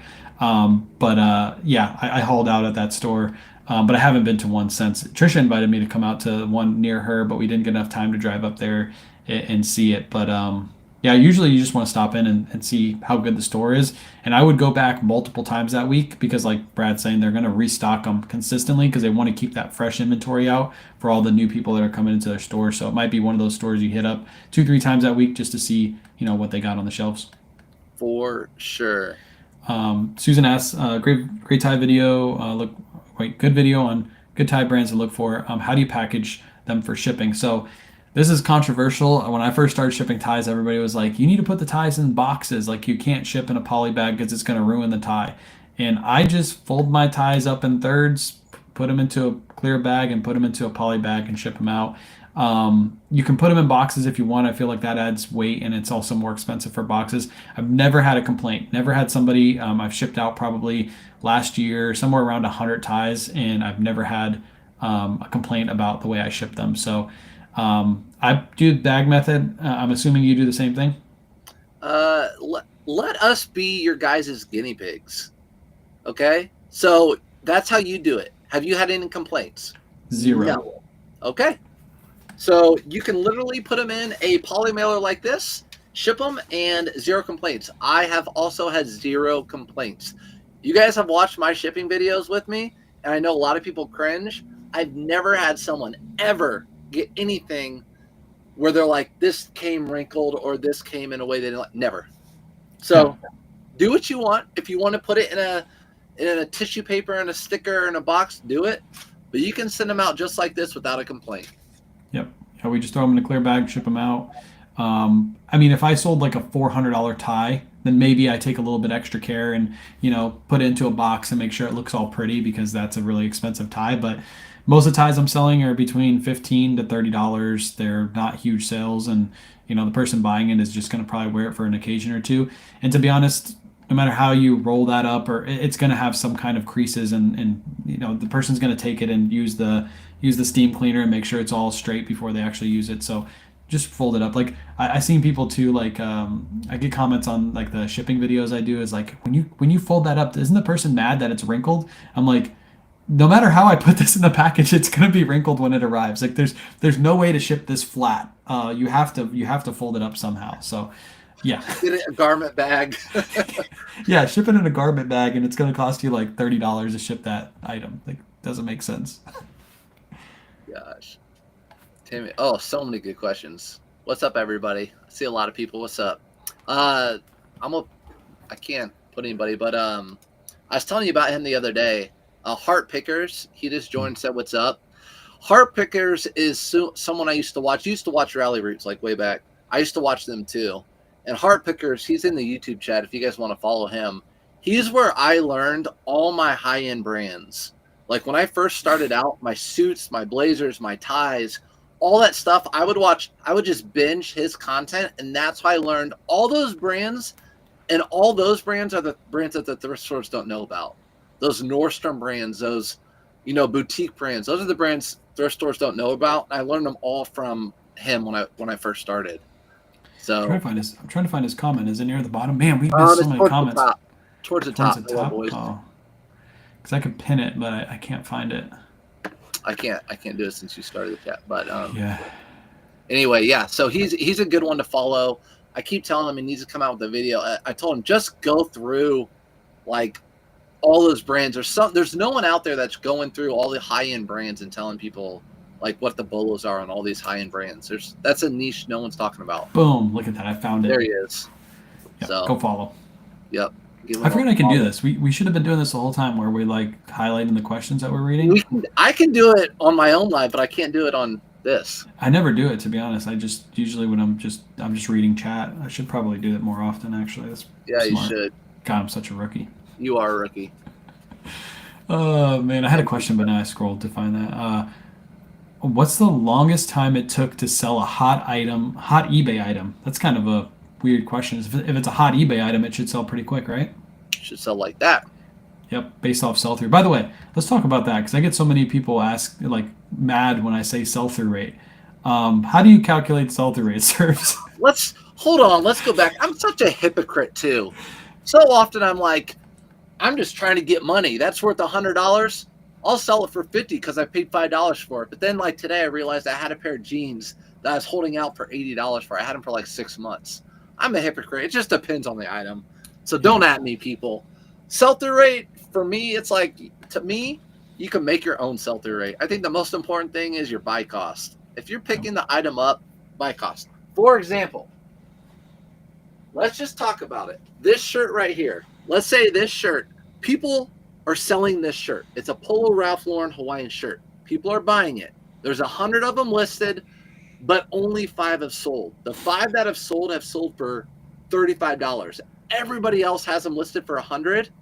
So I'm going to list mine at $30 while everyone has them listed at $100. Guarantee this thing sells like in a day or a week. So my sell-through rate is probably like 500%. Mm-hmm. So that's how I calculate sell-through rate. I mean, you can do like numbers in your phone and all that crap. I don't. If an item is selling and I can get it cheap and I know if I can price it for whatever and it will sell, that's how I calculate. I do it in my head. Yeah. Yeah, when I made that sell-through rate video, like the really quick one, I had a bunch of people, not a bunch, I had like 3 or 4 people comment. And it's like, that's not the way you calculate sell-through rate. Sell-through rate is you take the total number that's currently listed and sold, and then you divide it by the number sold. And that's how you get your sell-through rate. So if they have, 50 listed and 50 sold, that would be, 50 divided by 100, that would be a 50% sell-through rate. Whereas if we do it calculated our way, it would be 100% sell-through rate because it's 50 divided by 50. And to be honest, either way you calculate it, it's just a way to tell you how fast that item is going to sell. That's why I use the sell-through rate that I use. I know Tech uses the same sell-through rate. There's a lot of higher-end eBay sellers that use the same kind of sell-through rate. Basically, it's just a formula to figure out how fast the item is going to sell. Again, the way Surfs is saying is, if you have something that's consistently selling for $100 and you price yours at $50, yours is going to sell super fast. The sell-through rate just increases significantly because you priced it way under market and you're going to get a quicker sale. But if you're pricing at market, the way I do it is listed versus sold. That's how I do it. That's how I've always done it. Either way, no matter how you do it, it's still the proper formula. But people get mad when they're like, you can't have over 100% sell-through rate. And like, if you use this formula, you can, because it just tells you that that item should sell before 90 days. If you price it appropriately, it should sell before 90 days if it has over 100% sell-through rate. That's all that is. People get so hung up on sell-through rate, and I blame creators, content creators. I'm not mad at anybody. I'm just, people talk like the sell-through rate's 35%, the sell-through rate's 100%. Once you do this for a while, you just realize like, okay, that's an item people pick up. I can buy it for cheap, so I can create my own sell-through rate on it. And in my opinion, I feel like people spend too much time with that. At first, it is important, but you're just looking for a good item anyways. Sell-through rate's going to correlate with a good item. Yeah. So you guys watch his video and figure out the calculations. I don't do all that. Yeah, I agree. Somebody says, what size mailers do you use for jeans? What size mailers do you use for your jeans? Unpopular opinion, for jeans, I use padded flat rate envelopes. Yeah, I used to use those. When I do it on eBay, I for Judy Blue, now I've been listing some Judy Blues this week. I've been doing those grounds, and I do like 10 by 13 by 1 now because it's cheaper to do by 1. But yeah, padded flat rate envelopes are what I use for jeans. Yep. If you want to make it super simple, if you're new to selling jeans and you just want to make it very, very easy, padded flat rate is the way to go. You just put that in your eBay listing, charge the padded flat rate to your customer, and then when you sell a pair of jeans, they just slide in there super easy.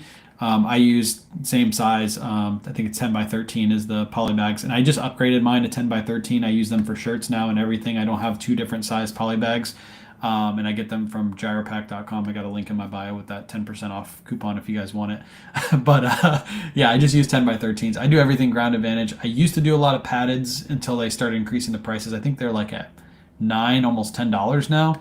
And sometimes it's cheaper for the buyer just to use a ground advantage label. And I recently changed it over to where buyers pay the same rate that I pay on eBay. So I give my discounted rate to them. So usually they're paying under the padded flat rate for under the padded flat rate for a ground advantage label. So that's why I do that. You just did that about a week ago, so we'll come back maybe in a month. We'll circle back around. Yeah, I'm not seeing a huge uptick in sales yet, but yeah, we'll have to see how that goes. When I started promoting my store at 9%, immediately I saw an increase of sales. Yeah, I know a lot of people are like, you're giving eBay all this more. I'm in the business of moving product. Mm-hmm. So it's like, what now? If I can move it fast, great. There's businesses that don't put out, commercials, and there's other businesses that put out commercials on the Super Bowl. So, and the reason they do that is because they know they're going to get so much traffic in from that commercial, and they're willing to pay up for it. So that's exactly what you're doing with your business. Yep. Do you store suits hanging, or do you thing fold in half in the tote? How do you store your suits? Do you hang them, or do you put them in like your inventory system? I hang mine. Yeah, I hang mine too. I think suits, they take a little bit longer to sell usually, and if you fold those up, I mean, does it damage them? No, but it might, cause a little bit too many wrinkles. So I just hang mine. All my suits are hanging in my kids' closet. They have a whole bunch of extra space, so I just put the suits in there. For show. Heart Pickers is HART. Heart Pickers. Are you planning to scale up in 2025? What are you planning to do? Are you going to stay the same, or are you scaling up socials? Like, what is your plan? I just have to beat you on everything. Can't. Like. By the way, everybody on YouTube, thank Brad for putting me onto YouTube and pushing me, because he literally started this year off by saying, "I'm going to beat you to 20K subscribers." That's how it all started. And I was like, I bet you won't. How often a day do we text each other about competing in some way or another? I think when we wake up every morning, there's like at least one message from either one of us, like, for sure, "Hey, I'm going to beat you at this today." For sure. And you know what? Because it does push him. Like I told him, I'm like, dude, I had a short doing really good I'm going to beat you to 20,000 on YouTube. And he was slacking on YouTube. So he started making videos and he hit 20,000 before me. You're welcome. But you need people around you like that. You need people around you. He's always pushing me. He's always challenging me. I mean, I can't let him I win. am. That's stupid to let him win. He does not want me to win, but I I do. like to let him get close, okay, chat? I like to let him get really close to me, and then he's like, "Oh, I'm gonna do it. I'm gonna do it," and then I just like turn on the guns and like, "Oh, see you later." I win at life. Let's go. You got more hair than me, so you win at that, I guess. I was thinking about that. You need to get some like the hair transfusion things. No, I'm actually liking beanies. I wish I didn't live in Florida because beanies I think look good on my head. I actually just bought. I had Mercari credits from people like signing up through Mercari. I guess people do that in my link tree. I didn't know people did that. I have like $50 in credits, so I just bought an Arc'teryx beanie, brand new with tags, and it's on the way for free because Mercari credits. Dang. You don't Yeah, like to so resell that that's mug. that's gonna be a personal black beanie. But I just wish I didn't live in Florida. I can't wear beanies in the middle of summer. I know you look like, I mean, you live in Florida. When people say that and you're living there right now, obviously, I think it's weird that you're wearing. I look like JD Vance. That's what your wife said. Yeah, Shelby. My wife is like, guys, chat. Who's with us? Like Shelby's like, I can't help but think. We were watching the inauguration day. She's like, I can't help but think. Every time I see that dude, that's KayWay. Every time. I shaved my beard, so now it doesn't probably look the same. I need to have a little bit of No, a longer beard. you look like the dude. You look like the dude.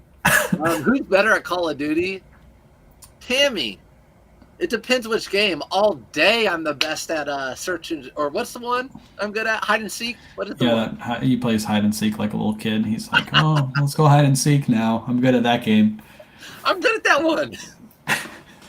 Yeah. No, I'm awful at Call of Duty. Like, I'm not good. Not good. Lenoris, that's what it is.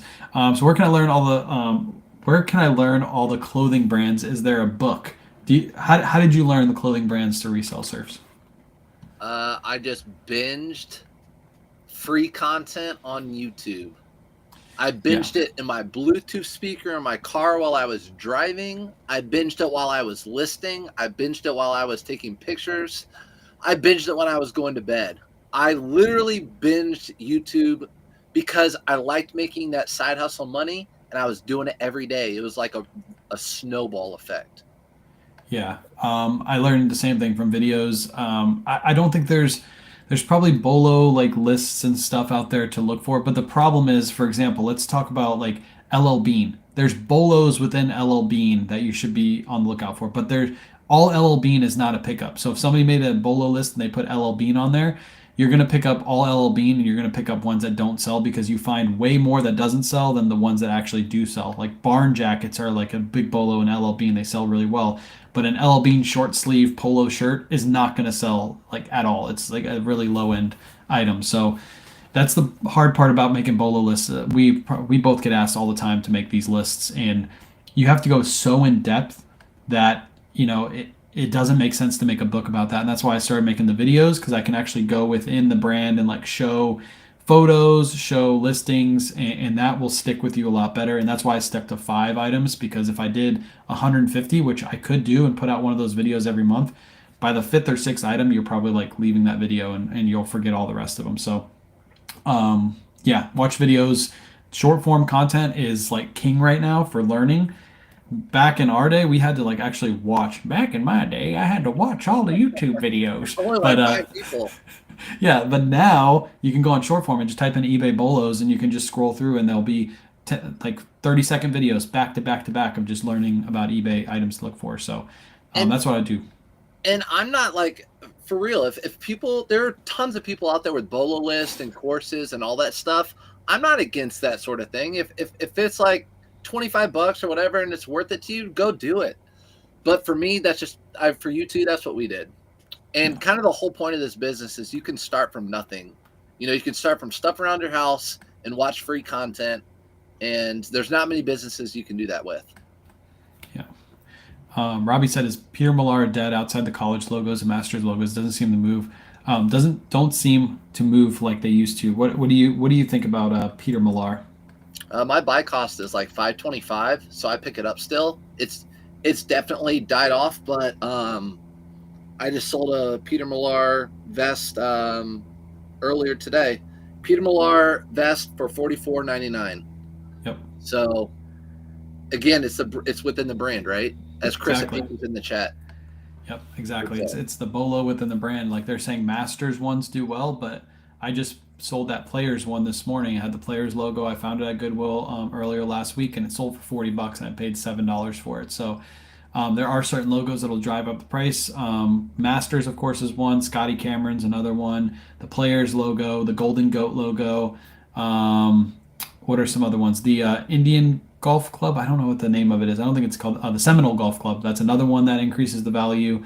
I think Trump's Course, that one will increase the value too. So there's certain logos that are on the front that will bring up the value, not just Masters logos. But again, that's within the brand. You got to really search to find those bolos. But jackets, some pants still do well. Corduroy pants will do well for you.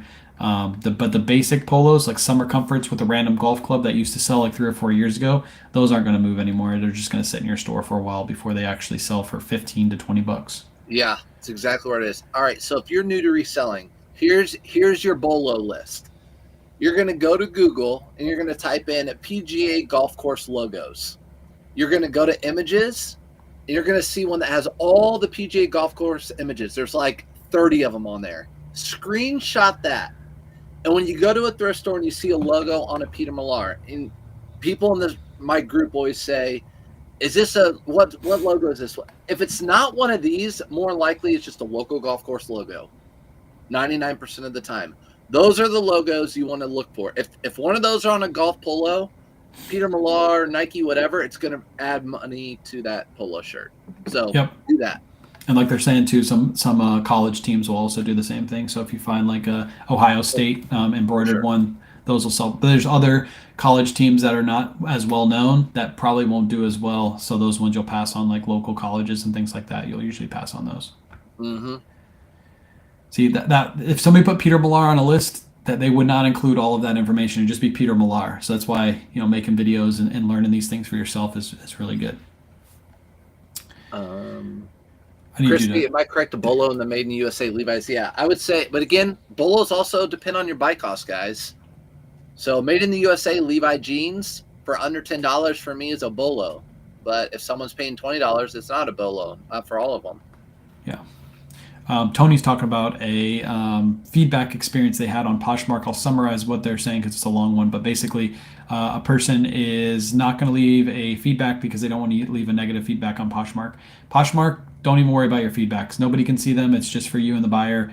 There's no star feedback, like you have a 5-star feedback and somebody leaves you a bad one like they do on eBay and that brings it down. So don't worry about feedbacks at all on Poshmark. If I ever get a negative feedback, I don't even look at my feedback on Poshmark because it literally doesn't matter. What do you think about that? That's what I hear. I'm new to Poshmark. I'm not even a year. I'm a baby into Poshmark. And I hear feedback doesn't matter, so I don't care. Yeah.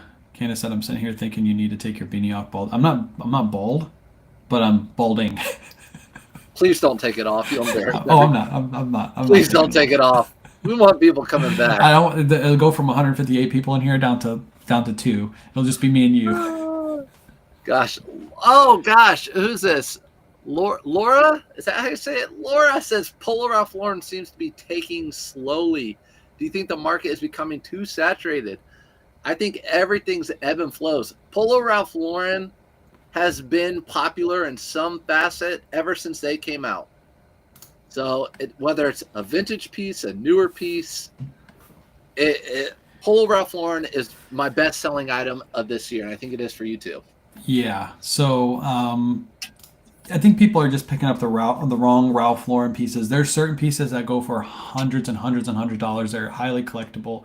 Like they're always going to sell. I think they're going to sell for years and years and years to come. But I think a lot of people get stuck on picking up just basic Ralph Lauren polo shirts, and they try to list them for 22 to 25, and they just don't move. Those will still move. I've been messing around with basic polos, and I've been moving them for anywhere between 15 to 20, and I try to keep my buy cost at like $1 or $2 for those, and they sell really, really fast. So even the basic things will sell, but you got to keep your prices low. But yeah, Polo Ralph Lauren is like go-to. I think this weekend I sold like four Polo Ralph Lauren items this weekend, and it was a slower weekend for me. So it's just a consistent brand. I can look up on eBay how many I've sold this year. But yeah, love selling Polo Ralph Lauren. It's by far the best best brand to sell. Let me look this up really quick. For sure.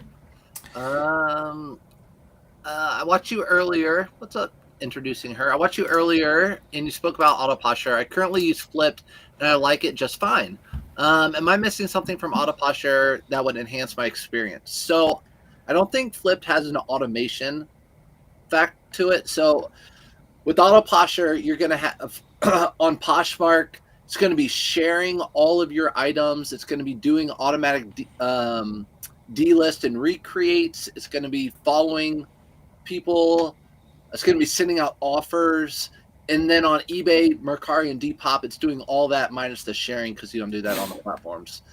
And then also it has sales detection. So if you sell something on one platform, it takes it off all the other platforms. It's like Flipped on steroids. Doesn't like also has sales analytics tool. One of the things that Auto Posture does that no other platform does that I know of is if you have a multi-quantity listing, let's say you have 3 Polo Ralph Lauren polos in size large, all within the same listing as a quantity of 3. If you sell one on eBay, it'll auto sales detect on Poshmark and bring down your listing to a quantity of 2 now. Also, it won't remove that listing from Mercari because Mercari, you can't have a multi-quantity listing. It'll keep that listing up on Mercari until it's completely sold out. So that's something that Vindu doesn't do properly. I don't think Vindu does it at all, to be honest. I know List Perfectly doesn't do that because it never did it when I was on that platform either. And that's something the Auto Posture only does. The automatic recreates, basically you're taking a Mercari listing and ending it and then relisting it once a month, which pushes it back up to the top of search, meaning you don't have to discount that listing. Auto Posture does it for you. And then, sales analytics tool, you'll be able to track all your profit and loss as soon as a sale is made, which is big. So you don't have to use a spreadsheet or anything like that. It's automatically put right into your listing for you in your sales analytics tool. So lots of benefits. Flip is cheap because it's a cheap platform, and if you like it, keep it. But to be honest, it's a lower end platform. You'll make more money. I'm telling you right now. We're right here. I switched from Flip to Auto Posture. I never looked back. Yeah. Sometimes you have to invest in your business, and I think both of us would never promote anything that we wouldn't use ourselves. Yeah. Ever. I was just thinking about that today. Just within the last month, I've probably had DM'd probably like 25 to 30 services that have messaged me and said like, hey, like I was talking to you the other day about Temu. They messaged me and said, hey, promote our products on Temu and we'll pay you good money. And I'm like, I don't want to promote Temu products like on my platform. Like I don't think anybody should be buying from Temu. So I've had services that come out, like now they have a bunch of them coming out where you can just snap a picture of the item inside the store and it creates the listing for you and creates the pricing for you. But to be honest, I feel like those programs will not give you accurate prices and not give you accurate comps and not create a good enough listing with enough keywords. So I would never promote that product. I just feel like, I wouldn't promote something that I don't use in my own business. All the cross-listers have reached out to both of us, asked us to promote them, some at better rates, and I've denied every single one of them because I feel like Auto Posture is the best. Yep. True story. True story. By the way, in the last 90 days, just on eBay alone, 149 Ralph Lauren items have sold. So that's about 2 a day, a little less than 2 a day, and that's just eBay, not counting Poshmark, not counting Mercari. Jared said we saturated the market with Ralph Lauren. I don't think you can. I think Ralph Lauren is one of those brands that you just can't oversaturate. As long as your pictures are good, you got good keywords, you draw those people into your listings. Ralph Lauren is a staple brand that if you go out to dinner in a big restaurant, I guarantee you'll see at least 3 or 4 people wearing Ralph Lauren shirts. It's just everybody has one. Young to old. You're going to see KayWay in a bear sweater, and you're going to see his dad in a Polo Ralph Lauren button-up shirt. Yep. It's just one of those brands. Everybody loves it, and it's maintained its value because they do things to maintain that value within their stores. They don't allow too many resellers to buy their products. So, I think it's just a brand that's always going to do well. Listing credits are for just new listings, not recreates. Yep. For Auto Posture. I'm just currently. Hold on, there's one before that. Ralph Lauren jeans with the hole in them. That's on you. I don't know. I've had a couple flesh pony. What was that question for me? Sorry, I was reading this. No, it wasn't. You're good. Oh, I have a couple flesh pony button down 2XLs for $23.99. It's been 2 weeks. I thought they for sure would sell quick. They must have got this live recently. Started off this live with patience. Yeah. Patience. I told yesterday, I texted Wayne, I'm like, I want to get online right now. We need to do a live because I've been thinking about a lot. Patience, patience, patience. With Polo Ralph Lauren especially, I have 2 bins full of Polo Ralph Lauren shirts, which is a lot. But I sell them like every other day, every day. Yeah. Yep. I think too, having more in your store is better. Just this, when I made that post the other day, I had one person come in and buy 3 of them. So it increased my sales that day because I had 3 of the same size in different colors. And people, like I said, wear them all the time. They want a couple in different colors so they can wear one every single day of the week to either work or out on the town. So having more in your store is better than having just 2 in your store. If you walk into Walmart and there is, let's say you go down the hot sauce aisle and there's a bunch of hot sauces there. If you only had 2 options for people to choose from, the chances of those people buying those 2 options is lower than if you had many options for them to choose from, and they might pick 2 different type of hot sauces because they want to try both of them out. So having more always helps in your store. And yeah, I don't even know how many I have listed right now. I have a ton of Ralph Lauren listed, but every single day, boom, Ralph Lauren, Ralph Lauren, Ralph Lauren. So having more is always better. That's my opinion.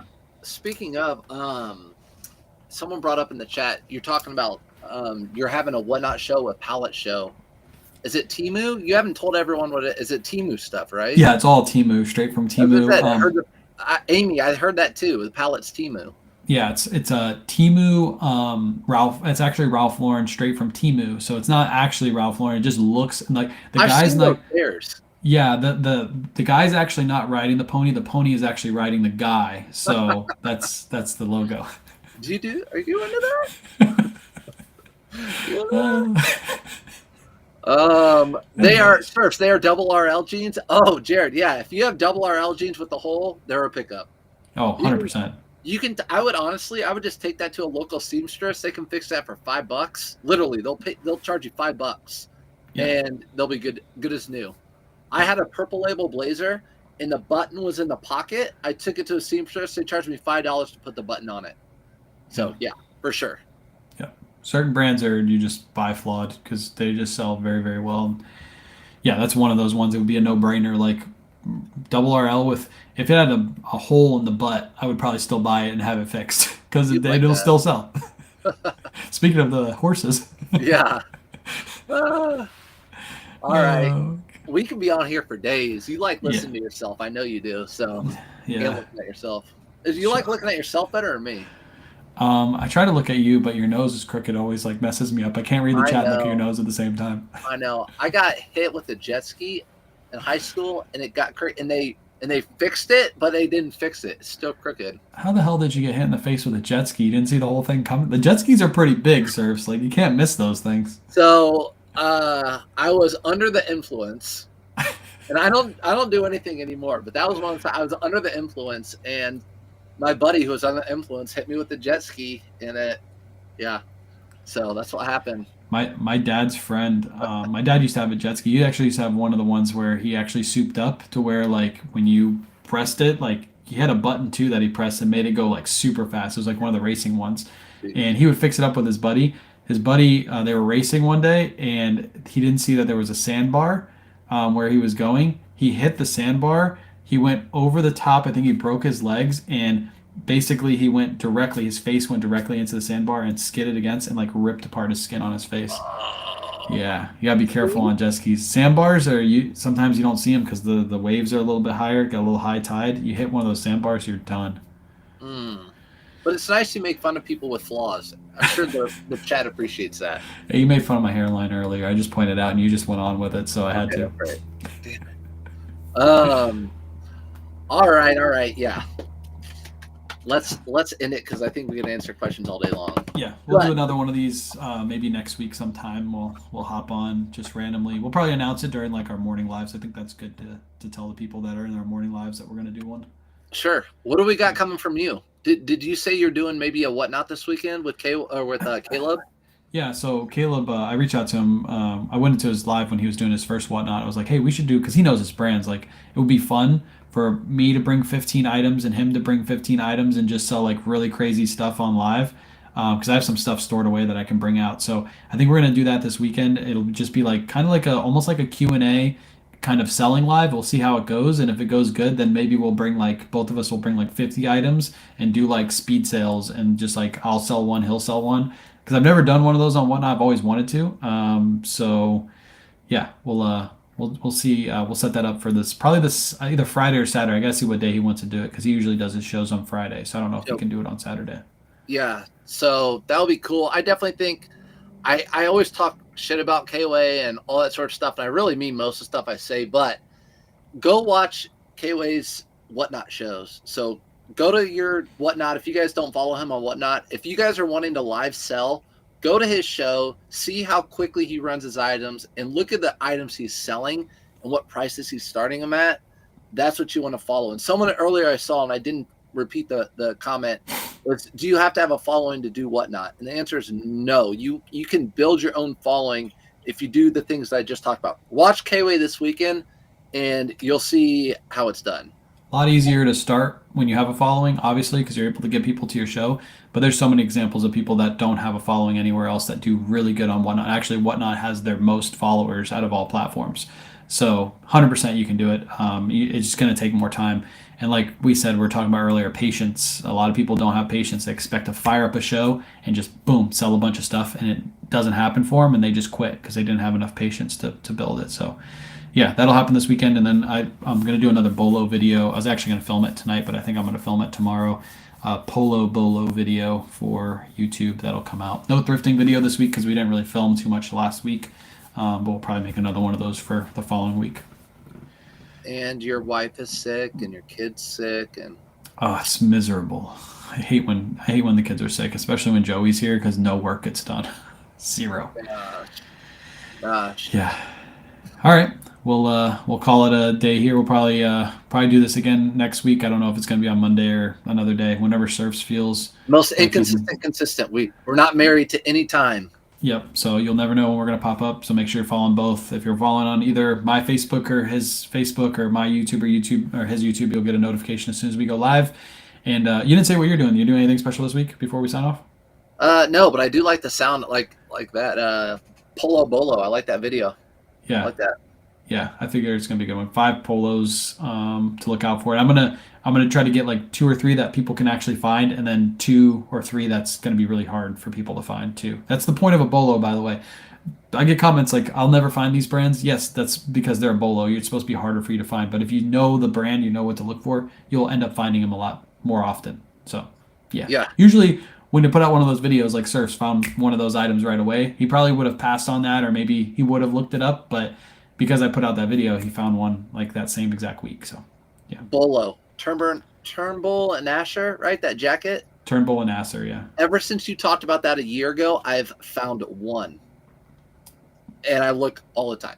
So Yep. a bolo is usually something you find a few times a year. If you're lucky, more than that. Yeah. If you're rule of thumb, if you're new to reselling, if you're finding something often, it's not something you pick up. That's a point of a bolo. It's not supposed to be. If it was readily available, it wouldn't be a bolo anymore because people would find it all the time and it would tank the market. So it's supposed to be something that's harder to find. So. Yeah. All right, everybody. All right, Appreciate you Goody. guys hanging out.